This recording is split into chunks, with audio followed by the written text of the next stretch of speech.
પરમ દિવસની અંદર એક ભગવાનને વિશે કુશળતાનો ગુણ રહેલો છે. કુશળતા એટલે નિપુણપણું.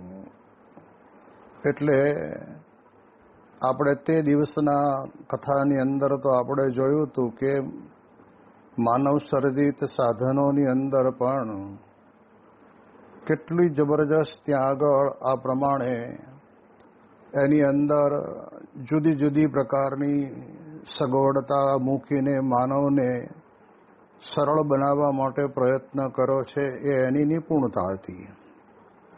પરંતુ ભગવાન અને સંતની નિપુણતા તો આપણે સમજવાની એટલી જ છે કે ભગવાન પોતે કેવા સમર્થ છે. જેમ એક વખત પ્રભુ સ્વામી મહારાજ પોતે સારંગપુરની અંદર બિરાજમાન હતા અને તે વખતે જગ પ્રસિદ્ધ એવા જેને કહેવાય ને કે હાથ ચાલાકીનો ખેલ કરે એવા પોતે ત્યાં આગળ પ્રમુખ સ્વામી મહારાજની પાસે કેલાલ નામના જાદુગર આવેલા અને એણે પોતે બાપાને વિનંતી કરી કે મારી આ કળા મારામાં રહેલી જે આ કુશળતા છે એનું મારે સંતોને દર્શન કરાવવું છે. એટલે બાપાએ સંમતિ આપી કે વાંધો નહીં. અને સારંગપુરની અંદર ત્યાં આગળ ખિલાલ પોતે એ જાદુગર પોતે ત્યાં આગળ પોતાની કળા દેખાડતા હતા. તો આપણે એક તો પહેલું એ સમજવાનું છે કે એ વ્યક્તિના જીવનની અંદર આવો કોઈ પણ ગુણ છે એ પ્રભુદત્ત ગુણ હોય, હાથ ચાલાકીના ખેલ વડે કરીને મારા અને તમારા જેવા લોકોને આશ્ચર્યચકિત કરી મૂકે. તો એમણે બહુ સરસ બધા જુદી જુદી પ્રકારના ખેલ બતાવ્યા. પછી રાત્રિના સમયની અંદર બાપા જ્યારે 10:30-11 વાગે પહોંચવા માટે પોતાના શયન કક્ષની અંદર બિરાજમાન થયા હતા અને ત્યારે તે વખતે સંતોએ કહ્યું કે બાપા આજે મેં બધો કેલાલનો પ્રોગ્રામ જોયો, બહુ જબરજસ્ત જાદુગર છે. અને પછી સ્વામીને કહ્યું કે સ્વામી તમે પણ કંઈક જાદુ કરો ને. અને ત્યારે પ્રમુખ સ્વામી મહારાજ પોતે પોતાના રાત્રિ શયન દરમિયાન જે વસ્ત્ર ઉપવસ્ત્ર ઓઢે એ સુવાની તૈયારી કરતા હતા અને પલંગ ઉપર બેઠા બેઠા જ એ ગાતરીઓ અંધેરે રહીને પલંગ ઉપર પછાડ્યું. અને પછી સ્વામીશ્રીએ એવું કહ્યું કે જો આ અમે જાદુ કર્યો એમ કરીને સામે ઉભેલા બધા જ ભણેલા ગણેલા પોતપોતાના ઘર પરિવારની અંદર સારામાં સારી કારકિર્દી ધરાવનારા એ યુવાનો બધા સાધુ થઈને બેઠેલા એમને સામું જોઈને કહ્યું કે આ જાદુ જ છે ને યોગી બાપાનો. તો જો આપણને મોટા પુરુષમાં રહેલી કુશળતા છે ને એ આધ્યાત્મિક કુશળતા છે. એ કુશળતાના કારણે કરીને આપણને સમજ ન પડે. આપણે એક પ્રસંગને પણ જાણીએ છીએ કે સ્વામીશ્રી એક વખત દરેક વ્યક્તિને મુલાકાત આપતા હશે અને મુલાકાતની અંદર આવનાર દરેક વ્યક્તિ પોતપોતાનો દરેકનો અલગ અલગ પ્રશ્ન હોય, સ્વાભાવિક રીતે પણ સાંસારિક જ હોય, એમાં કોઈ પ્રશ્ન નથી. એટલે આવીને સ્વામીને પોતાની વ્યવહારની વાત કરે, કોઈ દીકરા દીકરીની વાત કરે, કોઈ જમીનની વાત કરે, કોઈ કૂવામાં પાણી નથી એની વાત કરે, કોઈ છોકરો બરાબર ભણતો નથી એની વાત કરે. અલગ અલગ અલગ વિષયો ઉપર જ બધી પ્રશ્નોત્તરી થતી હોય બાપા પાસે આવીને. અને કેવો કટોકટીનો સમય હોય, 1 મિનિટની અંદર પૂછી પણ લેવાનું અને બાપા જવાબ આપે એ સાંભળી પણ લેવાનો, એમના આશીર્વાદ પણ લઈ લેવાના અને નીકળી જવાનું. તો આપણે જાણીએ કે 200-250 માણસ લગભગ એવરેજ સવાર બપોર અને સાંજ 3 ટાઈમ મુલાકાતની અંદર સ્વામીશ્રી જેને મળતા હતા એને બધાના પ્રશ્નોના જવાબ આપતા હતા.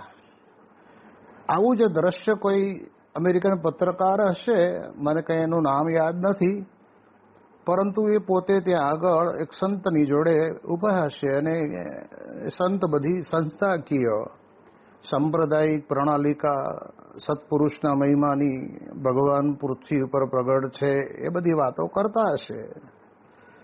અને ત્યારે એ સમયની અંદર જ્યારે છેલ્લે એ વ્યક્તિને ત્યાં આગળ પ્રમુખ સ્વામી મહારાજની પાસે લાવવામાં આવ્યા અને ત્યારે સ્વામી બાપાનો સ્પર્શ કરતા અને અંતરની અંદર એક તો પરમ શાંતિ થઈ ગઈ.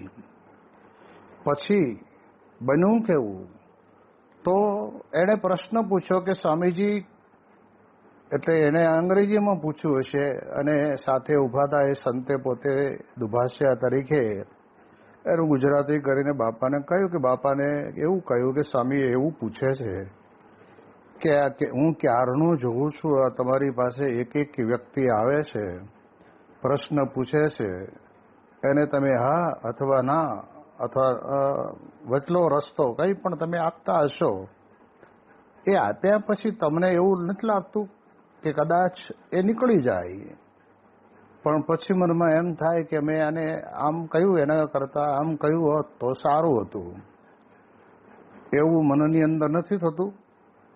અને ત્યારે પ્રમુખ સ્વામી મહારાજ પોતે બોલ્યા કે ના, કારણ કે અમે ભગવાન પુરુષોત્તમ નારાયણ સ્વામિનારાયણ ભગવાનને યાદ કરીને એ જે અંતરની અંદરથી ઉદ્ગાર મારામાં બહાર કાઢે એ જ અમે મૂકીએ છીએ. અમે હું કરું છું એવું મેં વિચાર્યું જ નથી, એના પ્રશ્નનો ઉત્તર પણ હું જ આપું છું એવું પણ મેં વિચાર્યું નથી. ત્યારે આપણને ખ્યાલ આવે કે ખરેખર આ કુશળતા આધ્યાત્મિક પુરુષ સિવાય કોઈની પાસે ન મળે. જે આપણે જઈએ છીએ કે ભગવાન અને સંતને વિશે અંતર્યામીપણું સર્વજ્ઞપણું એના પ્રસંગો આપણે જોઈ લીધા છે, એટલે આપણે બહુ બીજી ચર્ચા કરતા નથી. પણ જે કંઈ બોલે છે ને એની અંદર ભગવાન સ્વયં પોતે અંદર રહીને એ ભક્તના જીવનની અંદર એને જવાબ આપે છે. બીજો એક પ્રસંગ પણ છે કે અમદાવાદની અંદર સ્વામીશ્રી પોતે બિરાજમાન હતા અને તે વખતના સમયની અંદર ત્યાં આગળ એક સોસાયટીની અંદર મકાનની બંનેના મકાન વચ્ચે ખાલી દિવાલ, બંને સત્સંગી પણ ભાઈઓ કરતાં પણ વધારે એકબીજાની સાથેનો વ્યવહાર, એટલે બંને જણાના દીકરા પણ એક સરખી ઉંમરના, અને એમને પોતાને બંને જણાને એમ થયું કે હવે 12મુંમાં આટલા સરસ ટકા લાવ્યા છે એટલે છોકરાઓને પણ આમ સહેજ મનમાં થાય કે આપણે થોડા કંઈક આમાં છીએ એની અંદર વધારે પ્રગતિ કરી શકીએ, એટલે વિદેશ જવાનું વિચારીને કે આપણે એવો નિર્ણય લઈએ. પણ બે સત્સંગી હતા એટલે એમણે વિચાર કર્યો કે આપણે બાપાને પૂછી લઈએ, બાપા કે એમ કરીએ. અને લાઈનની અંદર બંને જણા પોતાને પાસ મળ્યો હશે એટલે આવ્યા. બંનેના બે દીકરા પોતપોતાની સાથે હતા. પહેલા ભાઈ આવ્યા, એમણે બાપાને વાત કરી કે સ્વામી આ મારા દીકરો છે, 12માં આટલા બધા ટકા લાવ્યો છે, એટલે અમે થોડોક એવો વિચાર કરીએ છીએ કે એને વિદેશ ભણવા માટે મોકલીએ. અને ત્યારે તે વખતે પ્રમુખ સ્વામી મહારાજ આટલું જ સાંભળ્યું તો બાપા તમારી શું મરજી છે? અને તરત જ સ્વામીએ કહ્યું કે ના, આપણે એને અહીંયા જ ભણાવો, આપણે વિદેશ મોકલવો નથી. અને તરત જ એની પાછળ એ સોસાયટીની અંદર રહેતા હતા એ હરિભક્ત બીજા એ પોતે આવ્યા, એટલે એ પોતે ત્યાં આગળ બાપા પાસે માથું નમાવી એને પગે લાગ્યા અને આશીર્વાદ લીધા. અને આશીર્વાદ લઈને પછી એ પણ નીકળી ગયા. એટલે પ્રમુખ સ્વામી મહારાજે 2 ડગલા આગળ ગયેલા હરિભગતને બોલાવ્યા કે અહીંયા આવો, તમારે કંઈ પૂછવું નથી? અને ત્યારે એ હરિભક્તે કહ્યું કે સ્વામીજી આગળ જ ગયા ને એ હરિભગતનો જે પ્રશ્ન છે એ જ પ્રશ્ન અમારો છે, એટલે આપે એને ના પાડી, એટલે અમે વિચારી લીધું કે ના, આપણે પણ વિદેશ મોકલવાની ગણતરી કરીએ છીએ પણ એને આપણે મુલતવી રાખીએ. અને ત્યારે સ્વામી બાપા 2-5 સેકન્ડ માટે છોકરાની સામું જોયું, એ હરિભક્તના મુખારવિંદ સામું જોયું અને 2, 3, 4, 5 સેકન્ડની અંદર તો સ્વામી એવો જવાબ આવે, સ્વામી કે ના, આને મોકલો, આને તમે વિદેશની અંદર મોકલો, આટલું કહ્યું. હવે એક કોમન એક જ બેયનો પ્રશ્ન હતો, તેમ છતાં પણ બે છોકરાઓની અંદરથી એકને જવાની હા પાડી અને એકને ના પાડી. અને ત્યારે તે વખતે આપણને એમ લાગે કે સ્વામી કેમ આમ કર્યું હશે, પણ આ તમને અને મને સમજ પડે એવું નથી. આ ગુણાતીત સત્પુરુષની જે ભગવાનમાં રહેલી જે કુશળતાના, નિપુણપણાના જે ગુણ, એ જીવની અંદર આ બાળક એટલે કહેતા કે કિશોર જે 12મું પાસ કરેલા છે, બે છોકરાઓ, એના જીવનની અંદર આગળ પાછળ શું થવાનું છે એનું વિશેષ કરીને માર્ગદર્શન એમની પાસે છે, એ જાણે છે. અને એટલા જ માટે થઈને એકને હા ને એકને ના કહી. ત્યારે અને પછી બન્યું પણ એવું કે જે છોકરો દેશની અંદર રહીને ભણ્યો એ પણ એક સારા, જેને કહેવાય ને કે પોતાની લાઈફની અંદર સારી ડિગ્રી પ્રાપ્ત કરી સુખી છે. અને જે છોકરો પરદેશ ગયો છે એ છોકરાને પણ ત્યાં આગળ સારામાં સારી ડિગ્રી પ્રાપ્ત કરી ત્યાં સેટ થયો છે અને એમાં સત્સંગના સંસ્કારો જળવાઈ રહ્યા છે.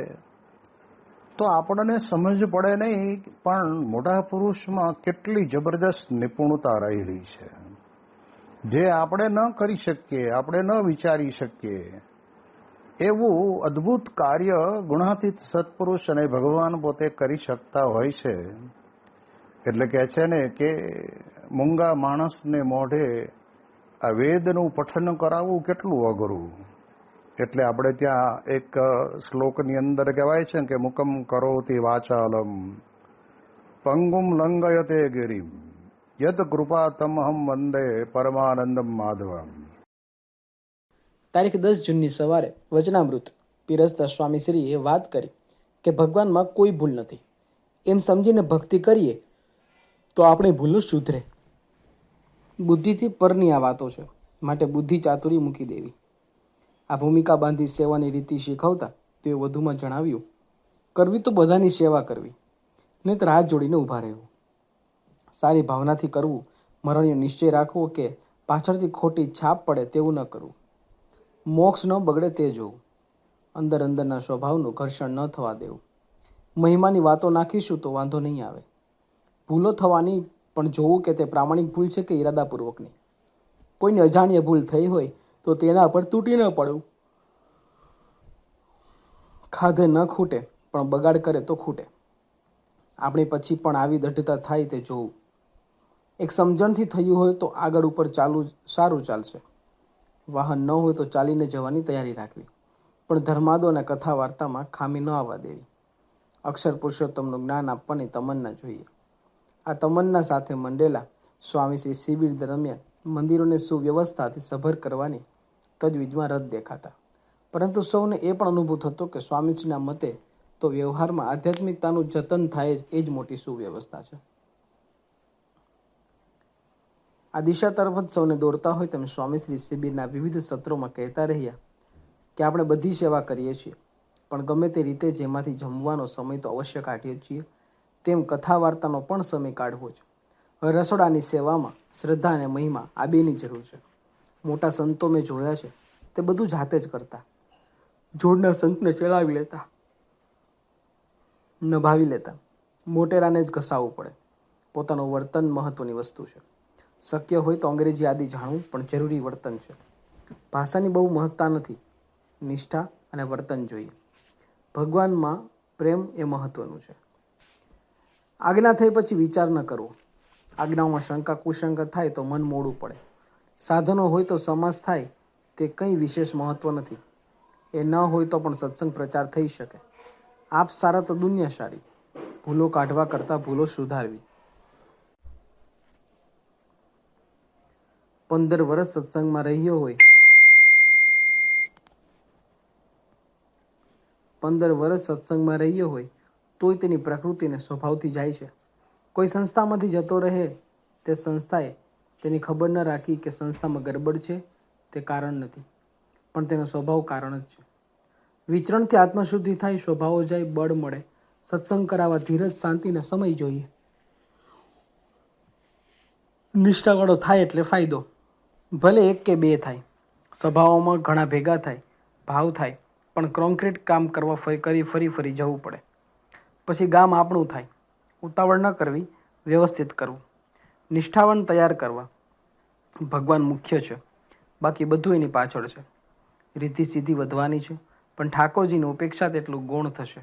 ઠાકોરજી માટે તેઓને તેવો પ્રેમ રાખવો. આમ આધ્યાત્મિકતાને જ કેન્દ્રબિંદુમાં રાખી તેની આસપાસ સ્વામીશ્રી વ્યવસ્થાના વર્તુળ દોરતા રહીએ. તેઓના મેનેજમેન્ટમાં યુક્તિ કરતા, સિદ્ધાંતની ગતિ કરતા, દિશાની અને પદ્ધતિ કરતા હેતુની મહત્તા વધુ રહેતી. ભગવાન સ્વામિનારાયણનો દ્વિશતાબ્દી મહોત્સવ પૂર્ણ થયો તે દિવસથી સ્વામીશ્રી બોલતા રહેલા કે દ્વિશતાબ્દી ઉજવાઈ ગઈ એટલે પૂરું થતું નથી. તેઓ દ્વારા અવારનવાર ઉચ્ચારેલા આ શબ્દોની અર્થછાયા તારીખ 13 જૂનના રોજ ખુલ્લી હોય તેવું સૌને લાગ્યું. આ દિવસની સવારે ડૉક્ટર સ્વામીએ અક્ષર પુરુષોત્તમ નિષ્ઠાની અદ્ભુત વાતો કરતા સભામાં નવી ચેતનાનો સંચાર થઈ ગયો.